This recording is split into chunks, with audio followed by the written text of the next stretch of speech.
SB9 versus ADU. Understanding the real difference in unit potential. One of the most common questions homeowners ask when they're exploring ways to add value to their property is, should I build an ADU or should I look into an SB9 lot split? Both options allow you to add housing, but they work very differently, and the long-term potential is not the same.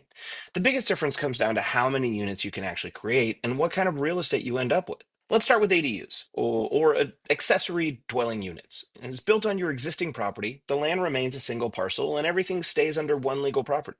Under California law, most homeowners are allowed to add one detached ADU and one junior ADU, or JADU, within the existing home. So by right, that gives you two additional units plus your primary residence. That means a typical ADU strategy results into up to three total living spaces on one parcel. For many homeowners, this works well, especially if the goal is rental income or housing for family members.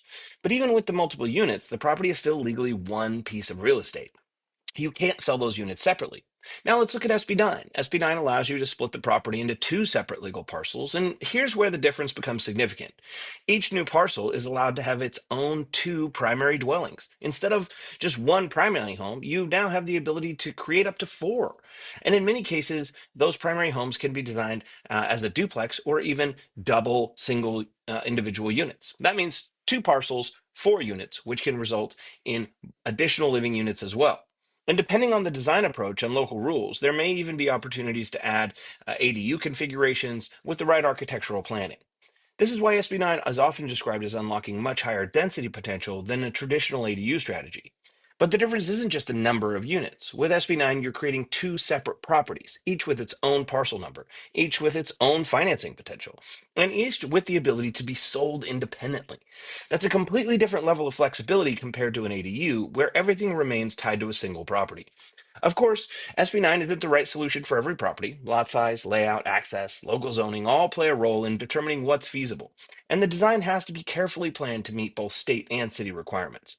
At Riechers Engineering, one of the first things that we help homeowners understand is the real development capacity of their property. Our team evaluates zoning, lot configuration, access, utilities, and local regulations to determine whether an SB9 split is feasible and how many units the site could realistically support. Sometimes the best path is an ADU. Sometimes the property is a strong candidate for SB9, and sometimes the opportunity is much larger than the homeowner initially expected. If you're trying to decide between adding an ADU or pursuing a lot split, the best place to start is understanding what your property can actually support. You can book a call with our team, and we're happy to review your property, answer your questions, and help you understand which approach may create the most value based on your goals. Because the right strategy isn't just about adding space, it's about creating the most opportunity from the land you already own.